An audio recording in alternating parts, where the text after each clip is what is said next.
पागल हाथी।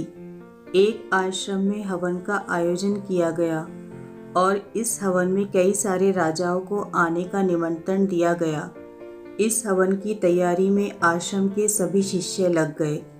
तभी इन शिष्यों के पास आकर इनके गुरु इनसे कहते हैं, हवन करने के लिए हमें कई सारी लकड़ियों की जरूरत पड़ेगी, इसलिए आप सभी जंगल जाकर वहां से लकड़ियां ले आए।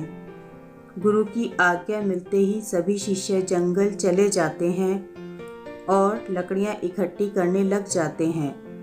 तभी एक शिष्य को एक जंगली हाथी आते हुए दिखता है।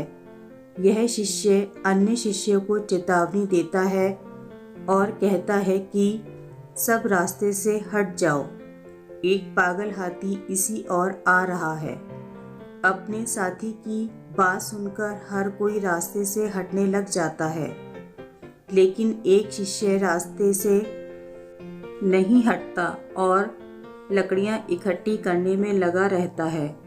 उसके साथी मित्र उसे रास्ते से हटने को कहते हैं, मगर वो किसी की भी बात नहीं सुनता और उनसे कहता है, गुरुजी ने कहा था कि इस दुनिया की हर चीज में नारायण का वास है, इसलिए मैं जानता हूँ कि यह हाथी मुझे कुछ भी नहीं करेगा।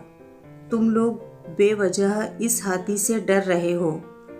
वहीं थोड़ी देर बाद हाथी इस शिष्य के पास आता है और उसे अपनी सूंड से उठाकर फेंक देता है। शिष्य बेहोश हो जाता है और उसे बहुत चोट लग जाती है। इस शिष्य के साथी उसे उठाकर आश्रम ले गए और यह काफ़ी देर तक बेहोश ही रहता है।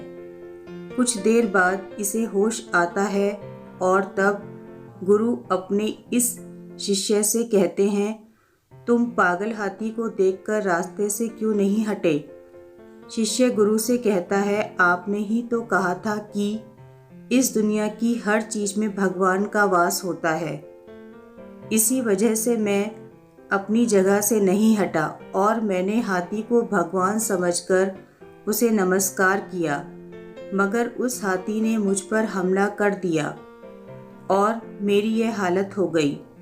अपने शिष्य की यह बात सुनकर गुरु उसे कहते हैं, हाँ, मैंने तुम्हें कहा था कि इस दुनिया की हर जीव में भगवान का वास होता है, लेकिन जब अन्य शिष्य तुमको वहां से हटा रहे थे तब तुमने उनकी बात क्यों नहीं मानी?